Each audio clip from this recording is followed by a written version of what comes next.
Hello, everyone. Welcome to another NFL preview show after we skipped one because we didn't feel like doing it. And that's our prerogative because this is our show, not yours. Um, this is Alex, and the Giants are a tire fire. John, take it away. I think a tie fire is being kind to the situation, but at least there's no fall guy in the jackass you guys had last year, the one that was buying like fake sunglasses on Canal Avenue or Canal Street, excuse me. Oh, McAdoo. Macadone. So Man, week 5 now, starting on Thursday night, it's going to be your New York Giants week versus six, week six. Before getting into that game, we actually have some points we want to cover from last week. Alex, your point is about the Giants, and Odell's at it again. Yeah. I said this to a group of friends this weekend. Odell's really polarizing, right? He either love him or you hate him. I think I would have to say that over 50% of the people in this world do love him. But regardless, there's going to be hate coming his way no matter what. And that's really where I'm standing at on it. Pat Shermer, our head coach, had some things to say about him. Said, hey, you need to get your ish together, and understood. I mean, hey, he does. If he's going to be negative Nancy in the locker room, you can't. It's all about mindset, not just in football, but in everything. So that's really where I kind of stand on it. Now, the way that the Giants performed against Carolina, I mean, let's be honest. Graham Gano hitting a 60-yarder is a dagger. It just is. Now, Odell connecting with Saquon on that touchdown. Excuse me. It's exciting. It makes football fun, and I'm sure the Giants, even though they would have wanted the win, they're going to take away a lot of good things, a lot of bad things. I mean, I think, so that game was the first time the Giants scored 30 points in like 2.5 years. And So go ahead.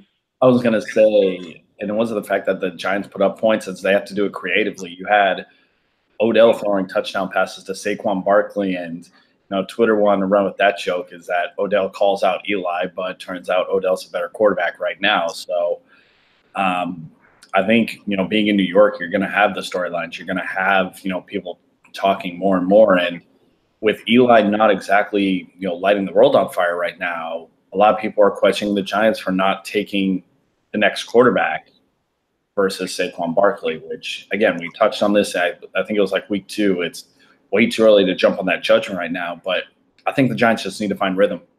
I mean, this is Monday night. By Tuesday afternoon, Eric Flowers will no longer be a Giant, so that's relief for Giant fans because he was, in terms of a liability at tackle. So Wasted for kind of find a rhythm on offense. I think they'll be fine. The players, I don't know if you can really put too much more blame on them outside of getting their heads out of their asses. I think so. I think the one thing I will say for the Giants is, yeah, they're 1-4, but if you look at the NFC East, 1-4 is not bad.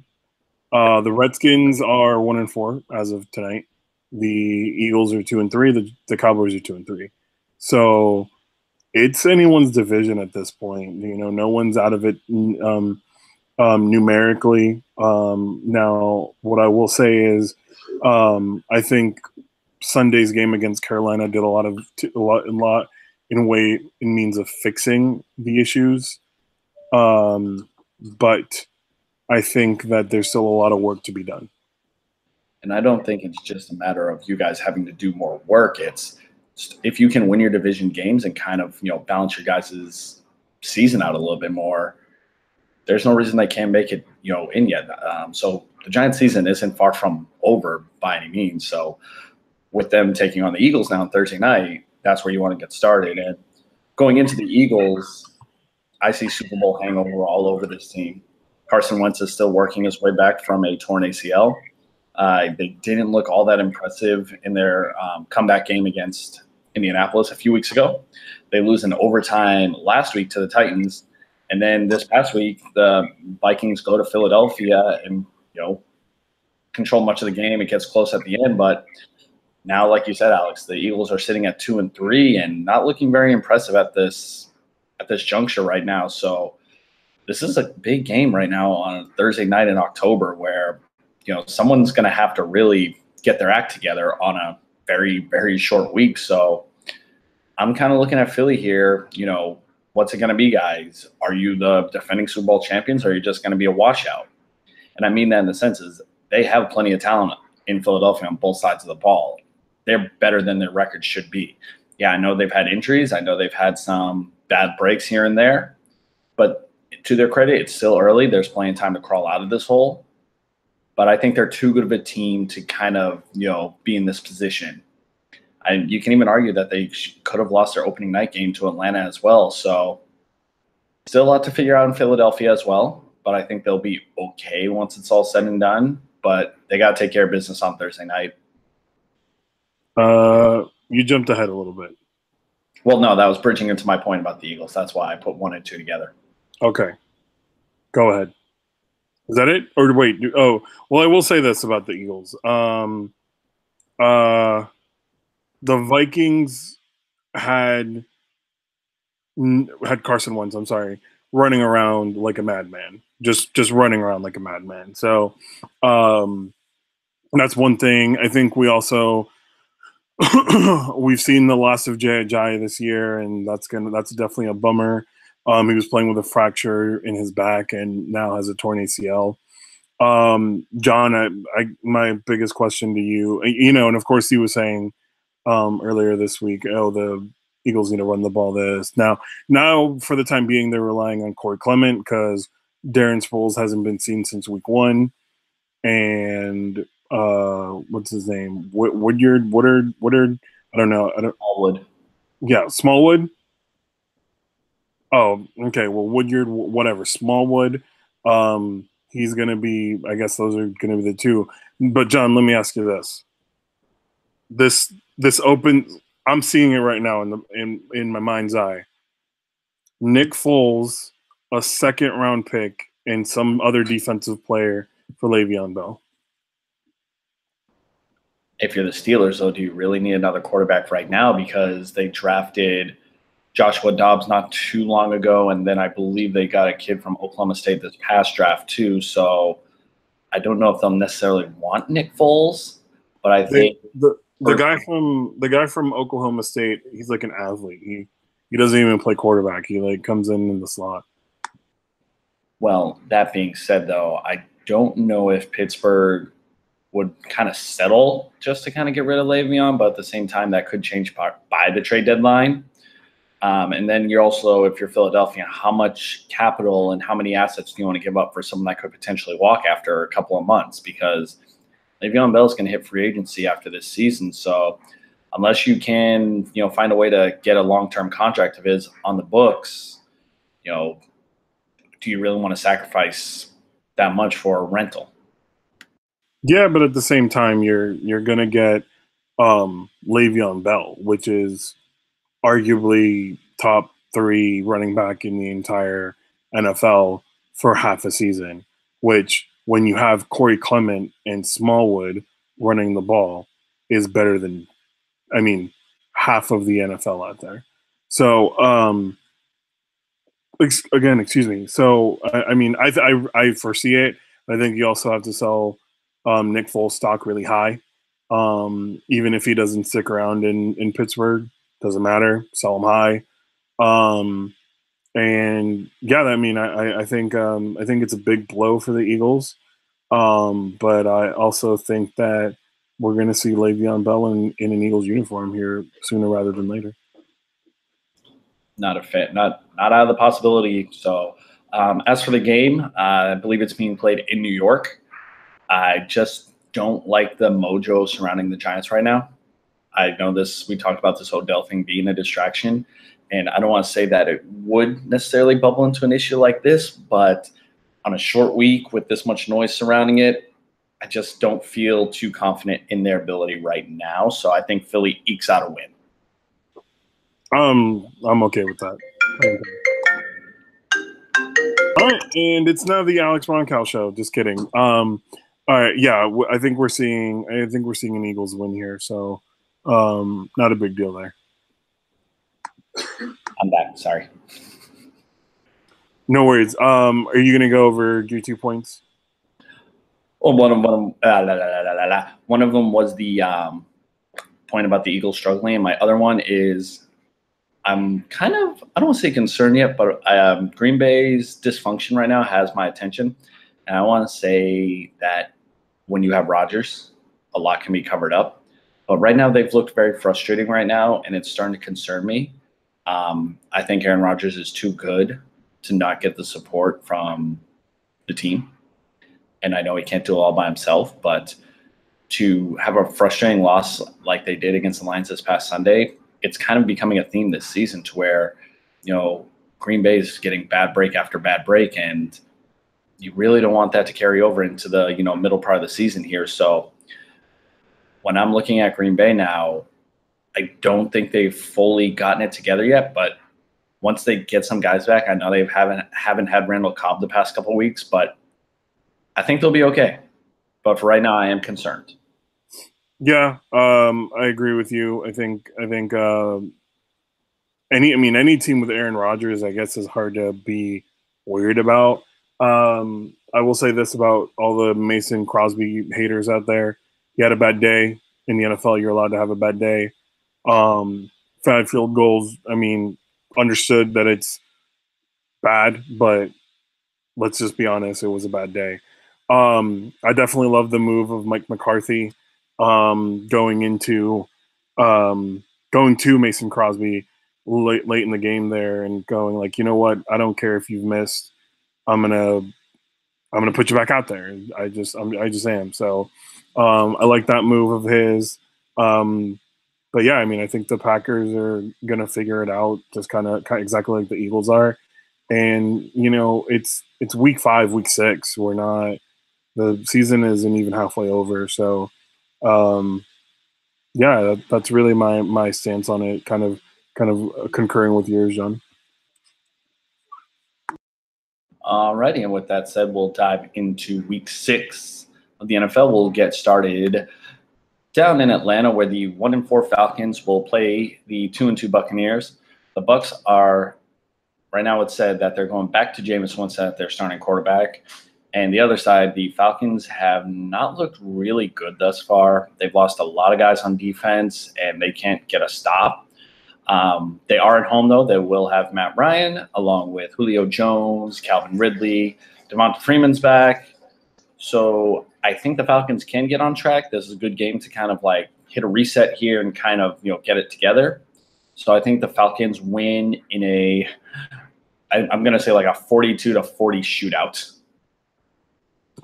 Yeah, I can see that. I've really liked what I liked out of Mo Sanu and Calvin Ridley, and of course, blue chip guy Julio Jones.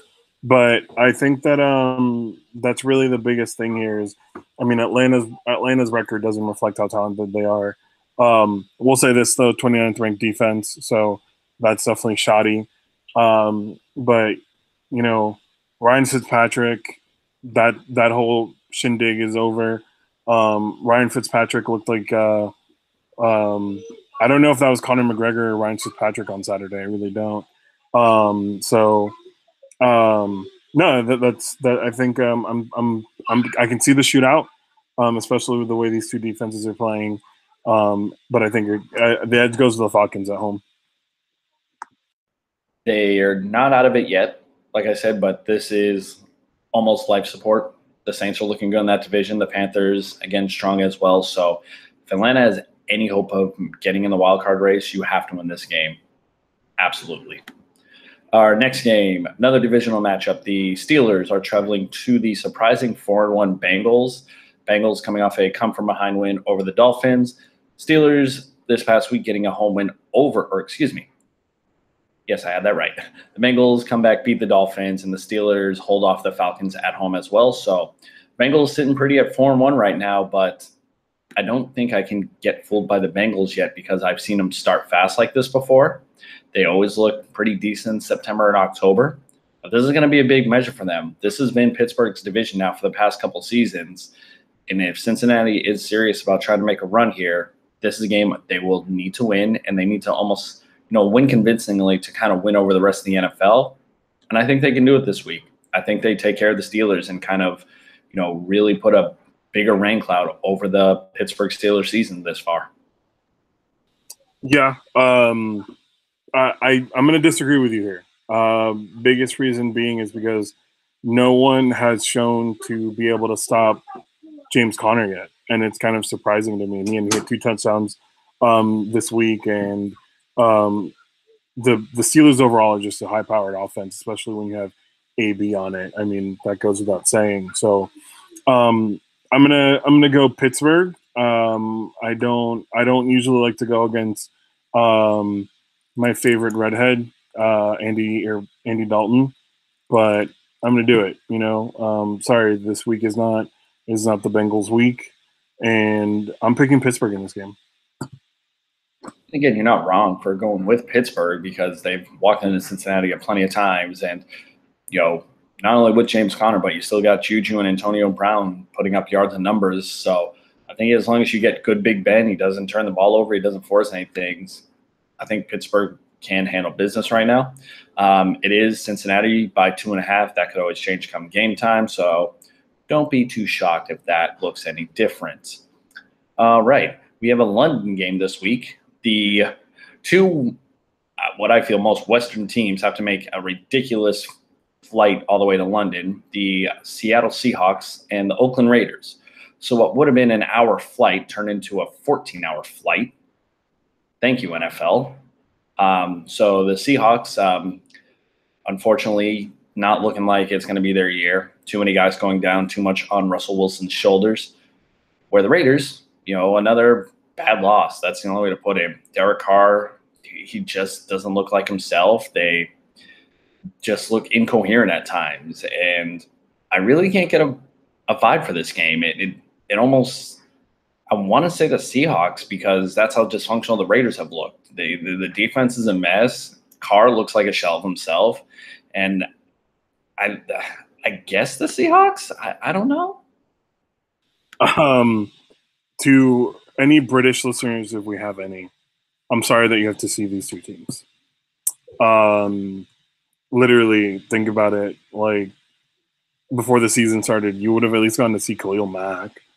But that's not going to be the case. Oakland, I think it's just really, really funny. Their record is another one of those that doesn't reflect who they are as a team.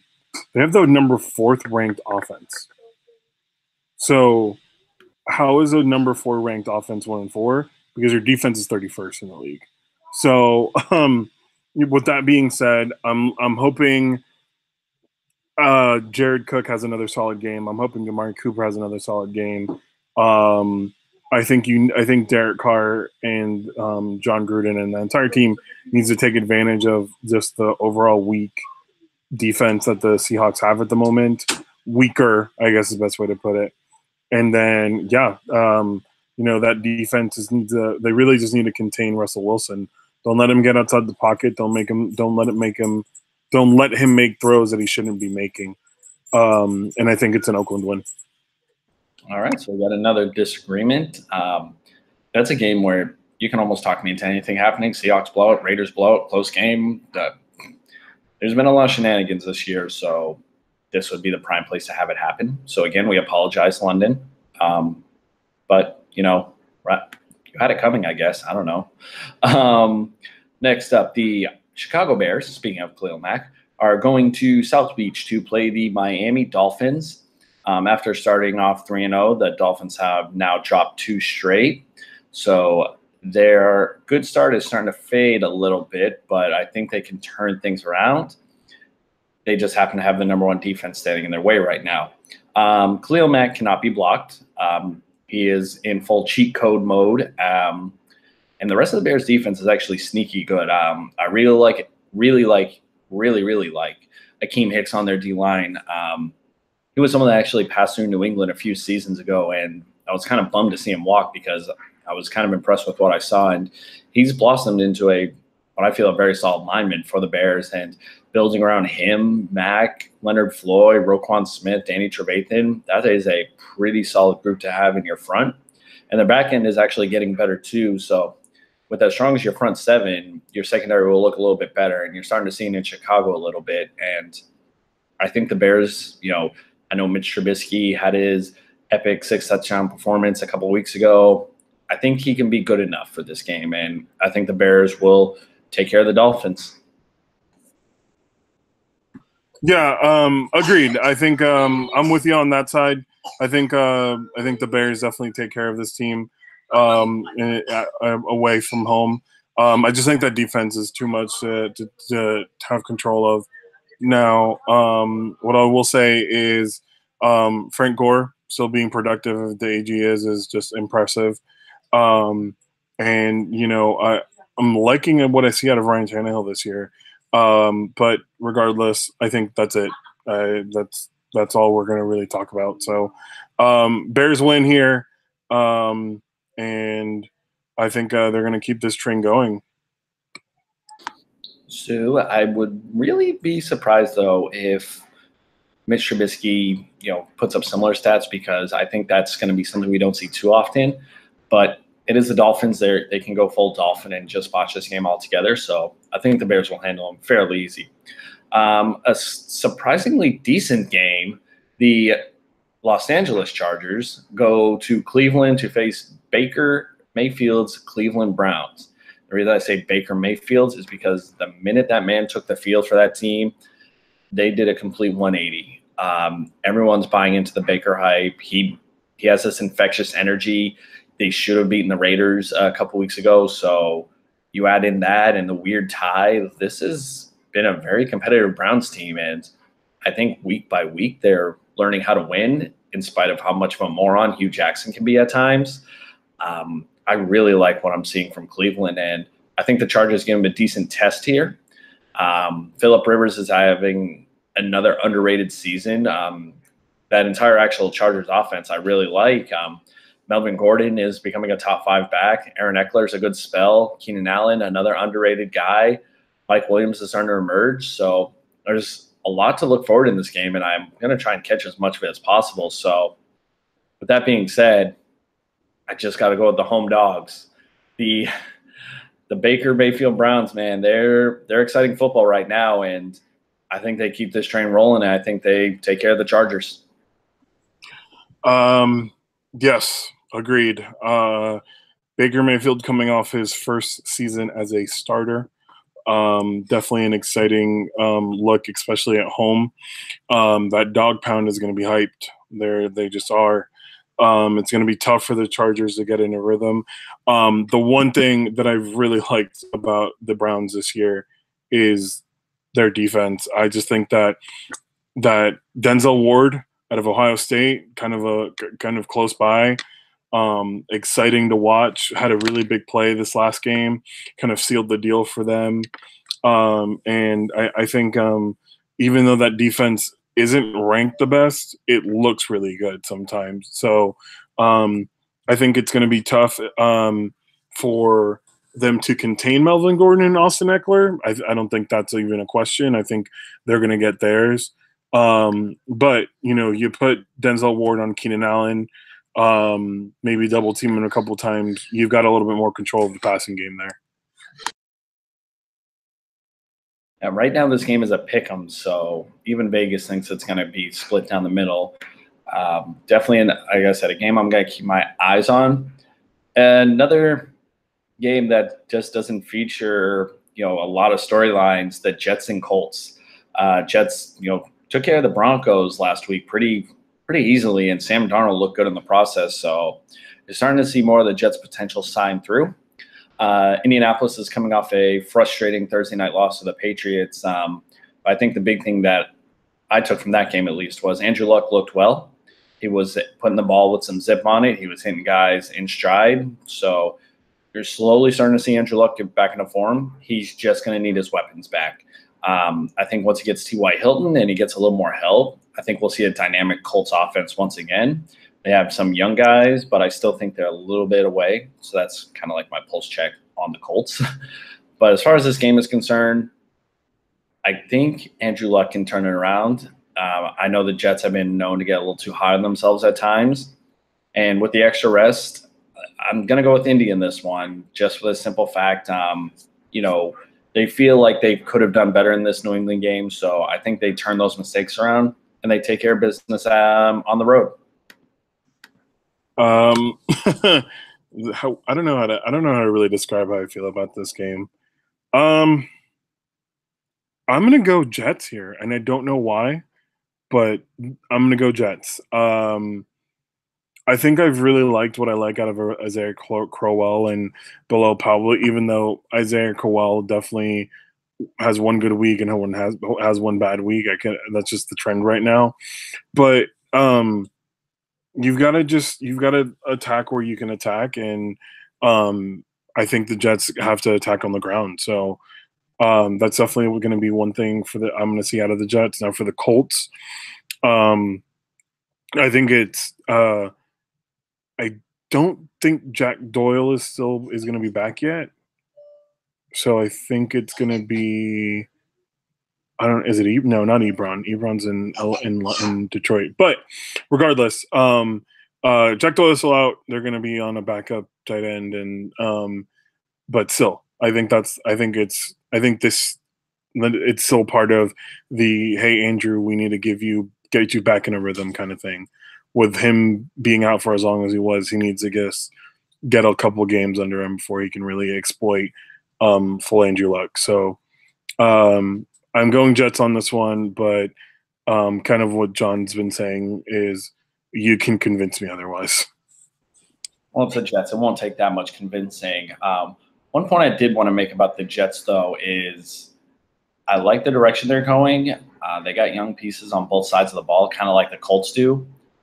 The only thing I'm looking for to see out of the Jets, though, is how I mentioned they kind of get a little too high on their success. You kind of saw it with their Week 1 win against Detroit, and then they kind of sloped down from there. But I want to see if they can get up for this game because in a wide open AFC, those wild cards are up for the taking. So I think this could be a game where the Jets can kind of, kind of maneuver their way into this a little bit. So that's going to be something I'm paying attention to.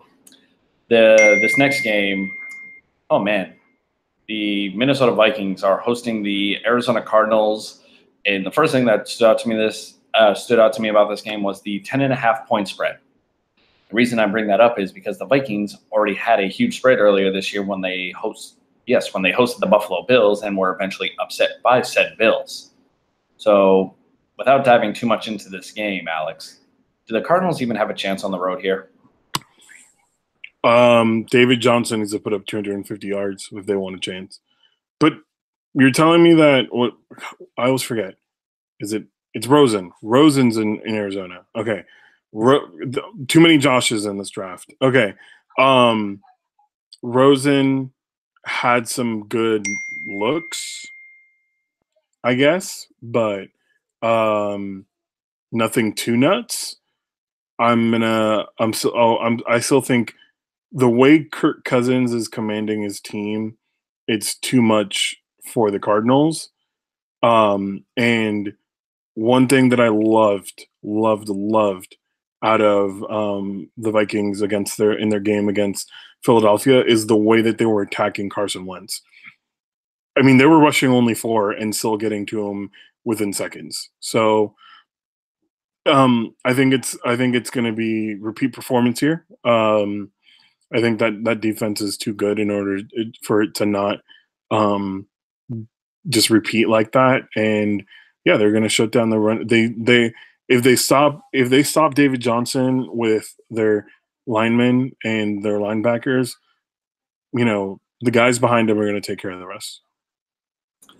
I would have to flip it on the other side of this because I do want to give credit to Adam Thielen setting an NFL record with 5 straight 100-yard games.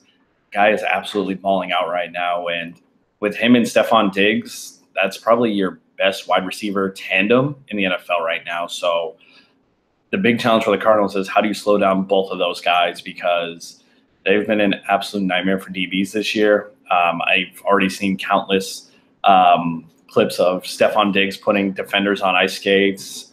And at the same time, Adam Thielen's just finding a way to get open, and his yards after the catch are also soaring right now. So I think if the Cardinals want to have a chance, you have to shut down the wide receivers and don't let them get open. I know it's kind of cliche to say, hey, cover your guys. Like, no, really, don't let these guys get behind you. Don't give them space. Like, it will be a long afternoon if they don't take care of those two guys. Outside of that, for the Cardinals, yeah, Rosen looked nice, but 10 of 25 against the Niners defense last week.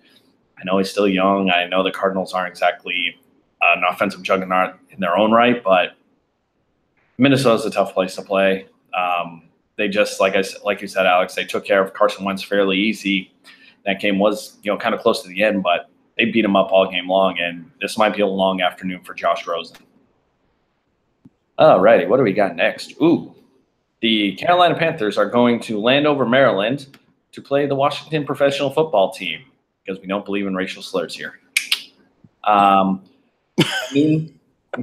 Newton still looks great. I like the Panthers' offense right now.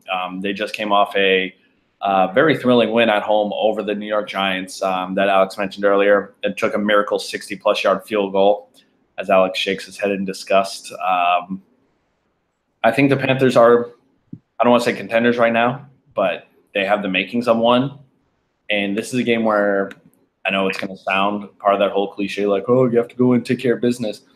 They're better than the Redskins. The Redskins got absolutely demolished tonight on Monday Night Football. The Saints just absolutely trashed those poor men. So I'm a little low on the Redskins right now, but I think Cam Newton should be able to put up plenty of yards and an easy Panthers victory.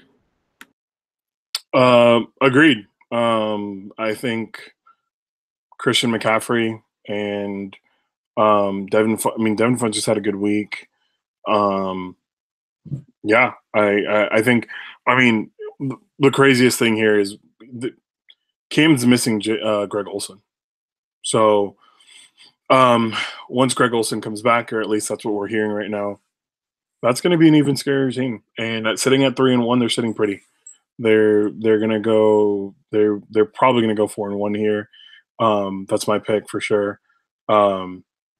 Just the Redskins are not good enough. Alex Smith may show up. I don't know. I don't really know. But I'm going Panthers all the way. I mean, Alex Smith will show up. He'll go to the game. He'll get there, but it's just a matter of what he does after the fact. Something I just want to kind of put out there that, we like what Christian McCaffrey is doing this year, but who would you say of the past 20 years is the best white running back? Peyton Hillis? And he was good for a year. Got a Madden cover. He did get a Madden cover in a Browns uniform. And then he went on to be a Giant. He did, because we had to literally pull him out of retirement. I mean, there's got to be somebody else, right? I know a lot of fullbacks kind of get roped into this, but not many white running backs these days. I was actually having this conversation with a coworker the other day on Saturday. The only two running backs that I can think of there's three. There's three running backs that I can think of. There's two right now that I can think of off the top of my head that are white running backs, and that's Christian McCaffrey and Rex Burkhead. But there's another one. There's a third.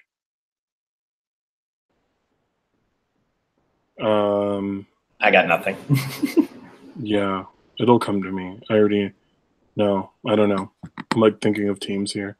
But yeah, that's really the only two that I can think of off the top of my head. Yeah, McCaffrey, woo. Yeah, it's been a tough go for white men in the backfield for this past quarter century. So moving on. The Buffalo Bills, coming off a surprising win at home over the Tennessee Titans, go down to Houston to play Deshaun Watson's Texans, who also coming off a home victory. Both teams are sitting at 2-3. This is a game that probably will be closer than it should be because the Texans have been absolutely infuriating with how good they are, but yet they don't show it on a week-to-week basis. They can't protect Deshaun Watson. They can't give any running room to Lamar Miller. DeAndre Hopkins is still being double and triple teamed at times, but and still putting up yards. Exactly, don't matter. This has just been a frustrating start for the Texans. But again, if they want to kind of turn this ship around here, and if Bill O'Brien values his job, win this game, leave no doubt, embarrass the Bills. Yeah, and I think after this week, we are going to see D'Onta Foreman back. So he's going to get in the mix with Lamar Miller. I think D'Onta Foreman will take over that number one spot, so to speak. For the Bills, I mean, 2 wins is impressive so far. So I think it's just keep doing what you're doing with Allen, and let Shady get healthy. I think is a big thing here. I think we need to mention that because I don't feel like Shady's been healthy the entire year. I think it's a Texans win, but we're gonna have to see a repeat performance out of that Texans Z that had a monster night against Dallas. I forgot where I heard this, but I heard a stat saying that the Bills have over $50 million in dead cap space. So they're literally contributing I almost said $500 million. Wow. $50 million to players to not be on the Bills. And that's paying the sins from Rex Ryan's era when he was the head coach of the Bills. So they're young. They're still a couple seasons away. Yeah, they've had some bright spots, but I don't think it'll be one this week for them. So, again, we'll see if it gets turned around. Probably not, though. The Los Angeles Rams go to Denver to face the Broncos. The Rams, again, Todd Gurley, Jared Goff, that offense looks great. They did lose Brandon Cooks on Sunday to another concussion. And Cooper Kupp. Yes, and what kind of concerns me is that that's Brandon Cooks' second concussion in a matter of 8 months since the Super Bowl, because those are things you don't want to play around with. And I don't want to say I'm concerned for him, but where could you see the Rams kind of faltering? It's starting to lose players like that. And you definitely saw them slow down once you saw Cooks go out and then you saw Kupp go out as well. You have Todd Gurley and everything, but it's still a little tough there. But this game's being played in Denver. Weird things happen at that elevation. Teams get tired. The Broncos are able to kind of, bring their game up a level here. But Case Keenum just has not looked the same since coming to Denver as well. The Broncos bought in thinking they were going to get the Vikings version of them, but they definitely kind of got, railroaded by, not getting what they thought. And Case Keenum kind of reverted back to his old ways. Right now, the Rams, they're the best team in football. I think them and the Chiefs are like 1 and 1A, but I kind of like the Rams a little bit more right now. Just got to keep an eye on their health and how players are looking here for the long term, because, if they're being penciled in as a Super Bowl favorite, these are games that you not only have to win, but you have to come out healthy as well. And I know injuries are fluky. It happens. Ankles get rolled up on, guys, get blown up from time to time. But if I'm the Broncos, you're not out of it either. And I think that's going to be the theme of this week is teams need to realize, our seasons aren't over. We can still kind of get in this thing. And I think the makings of an upset are here for the Broncos, but it's not going to happen. Agreed. One person you even mentioned is Aaron Donald. Aaron Donald's inside presence is just redonkulous. So Phillip Lindsay and Royce Freeman, run to the outside is kind of the advice I'm giving you right now. For the Rams, we're hoping that Cooper Kupp and Brandon Cooks are fine. I'm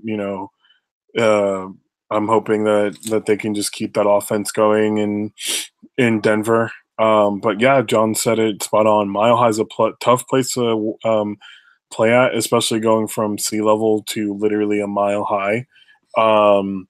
And what I will say is that the Broncos have that capability. I mean, that's the thing is Emmanuel Sanders and Demaryius Thomas are still on this team. And those guys have been the models of consistency when it comes to receiving. So That's one thing I'm definitely going to be looking for is for them to just kind of keep it going.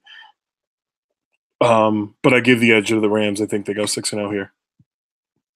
Yeah, it should be an easy win for the Rams, but like I said, it's Denver. They compete there. Von Miller, that defense is still pretty good. Hoping to see more from Bradley Chubb, Shane Ray. You guys got to help out Von. Get some pressure on Jared Goff, make him uncomfortable.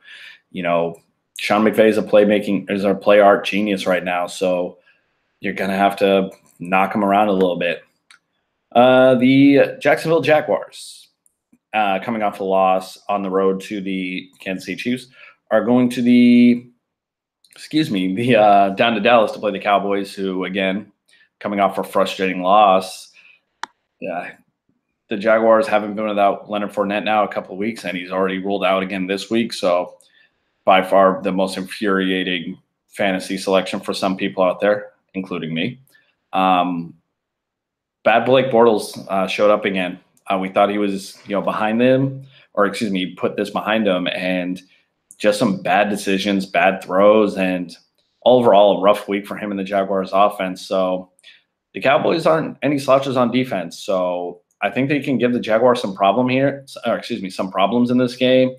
It's just a matter of, can Dak Prescott and Ezekiel Elliott get their offense going?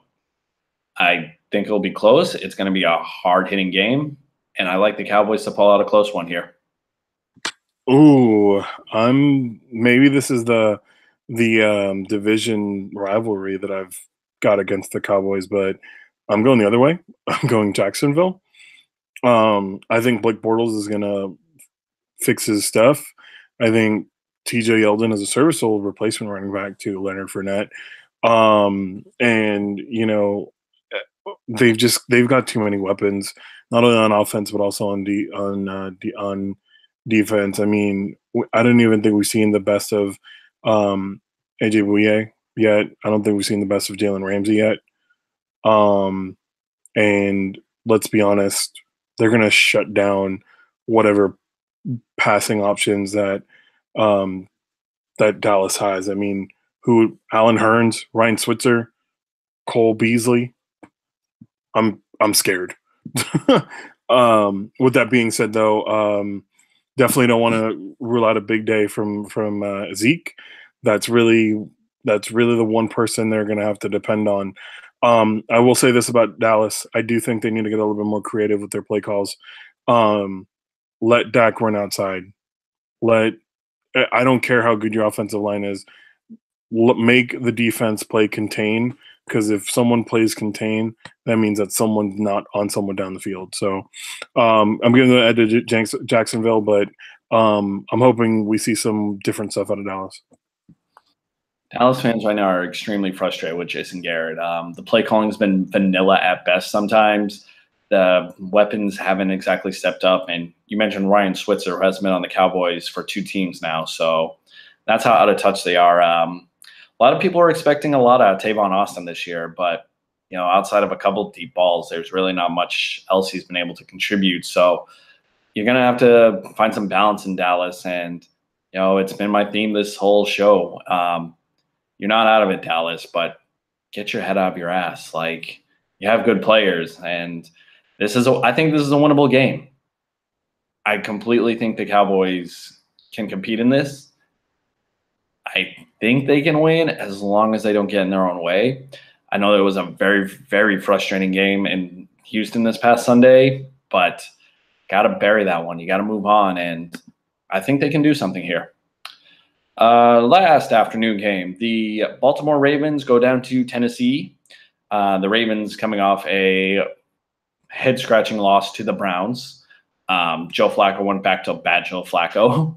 But even more frustrating was the Titans losing on the road to the Buffalo Bills, 13-12. So both teams not exactly lighting it up thus far or showing any signs of consistency. There have been times when Baltimore looked like a legitimate playoff contender, and the same goes for Tennessee.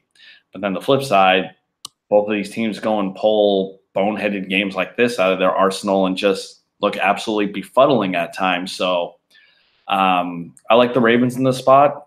I think they have the tools to kind of, get it together again here. The Ravens know they're better than this. I know division games are always a little bit tough, and the Browns were giving the Ravens pretty much everything they had at this point. So I think the Ravens can turn this around and get back in the win column. For Tennessee, you have Derrick Henry, you have Dion Lewis. Like, why are you not getting them involved? My thoughts about this game are the Ravens are going to win. This is a boring game to me. I'm going to be honest with you. So please, let's move on. It's a rock fight. That's all it is. So yeah. We can move on to the Sunday night game. The Kansas City Chiefs are coming to Foxborough.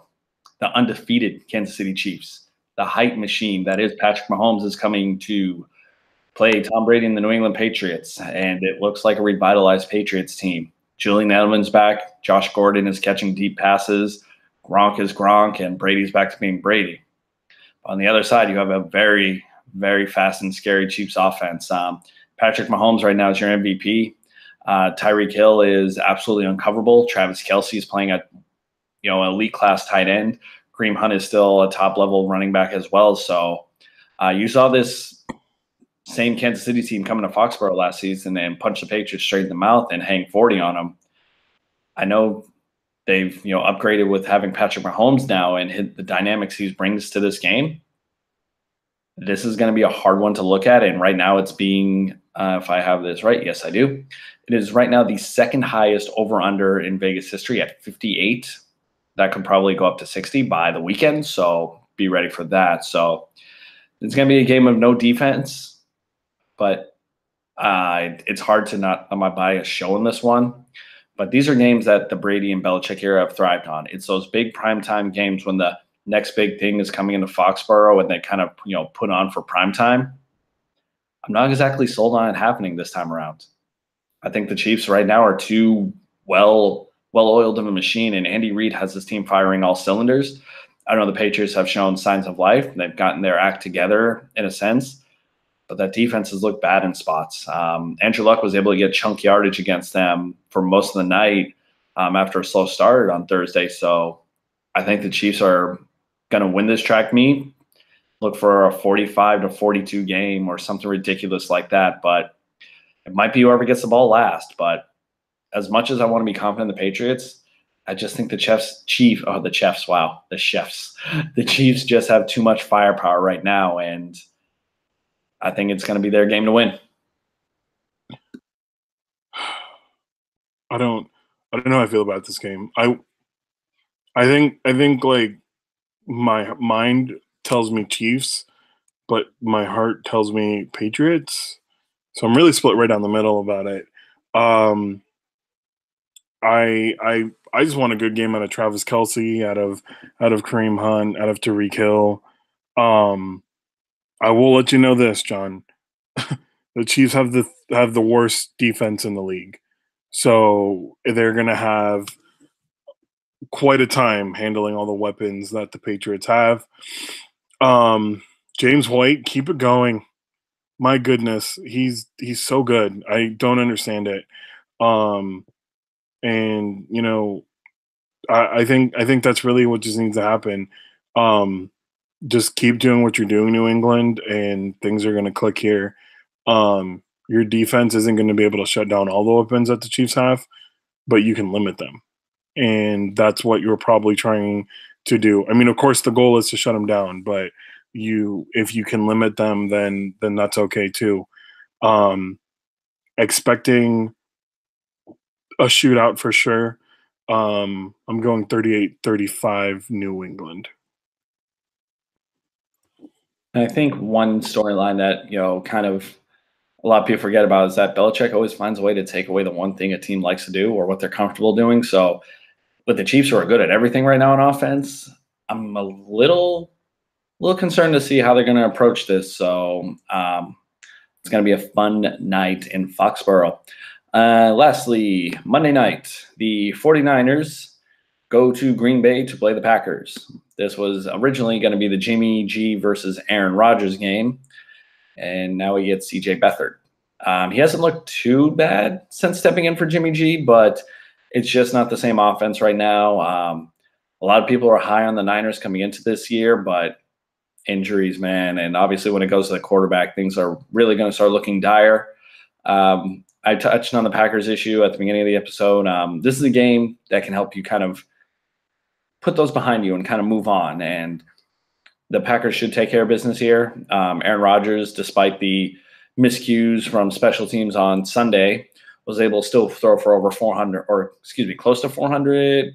Yeah, close to 400 yards and 4 touchdowns. So he's still out there balling on what appears to be one good leg. I think the Packers will get their act together. They should handle the 49ers by at least 2 scores and go home happy on Monday night. Yeah, I agree with you. I think the Packers are just have too many good things going for them. Jimmy Graham is starting to click over there for the last 2 weeks. You've got an idea of a running game, not something super solid, but something's there. And I mean, you've got Aaron Rodgers as your quarterback, so how scared can you really be? Definitely the Packers game to lose. I think the 49ers go 1-5. And yeah, that's the last game of week 6, huh? Yeah, I mean, outside of the Chiefs Patriots, there's not a whole lot to get. Like, there's some interesting games, but not like a lot of exciting games. But there are shenanigans that happen on Sundays. Let's use Stay tuned to Red Zone channel. Let's just kind of end this with my weekly I hate fantasy rant. So in a money league, I have Leonard Fournette, useless. Brandon Cooks, dead. Devonta Freeman, useless. Dion Lewis needs to be changed to Dion useless. George Kittle lost his quarterback. Thank God for Antonio Brown, because he's the only viable option I have at this point. I'm mixing up my 2 teams here because I'm that frustrated by this. So in the league me and you are in with the rest of our friends, this is just bad. I told you we should have had the quitters versus others division. I think I won this week. Yeah, I'm pretty sure I did. Odell. I mean, I don't know. I have the entire Giants offense on my team, so I can't really be that angry about it. Yeah. So Ajayi is now going to be dropped. Jack Doyle, you're probably out of here too. I got Trey Burton. Austin Seferian-Jenkins is also on the IR too. I think so. And then other than that, man, Lamar Miller, 0 yards. He just didn't play, did he? I don't think he played. Yeah, I don't think he played. So it was all on Alfred Blue. So yeah, frustrating week, but we also saw really, really good weeks another good week out of Cooper Kupp, even though he was hurt. And Stephon Diggs. Browns defense, 12 points. Look at that. I'm looking at the ESPN fantasy page, and I just want to know, how much of a degenerate do you have to be in streak for that like streak game, that like streak for the cash or whatever? How much of a degenerate do you have to be to start picking KHL games? I mean, I only know like Moscow and St. Petersburg, and those are the only reason I even know them is because Ilya Kovalchuk came from St. Petersburg, I think. That's what I think. I don't know. Any other notes you want to add for this week? No, I thought there was something I was going to comment on. No, I will say this. If you guys didn't watch that fight on Saturday, UFC fight, it was nuts, man. I know this is completely going off topic, but I still think it's something worth mentioning since it's fairly new. That was nuts. It was like that scene in Semi-Pro where somebody hit somebody. Jackie Moon was like, all right, let me call a timeout real quick. Somebody hit somebody. And there was just people flying over the, octagon. Dude goes and punches trainer punches the other fighter. And it was outright mayhem. And I know Dana White says this was bad for the UFC as a whole. Do you realize how much press and attention this fight gets and how much hype there's now going to be behind the rematch?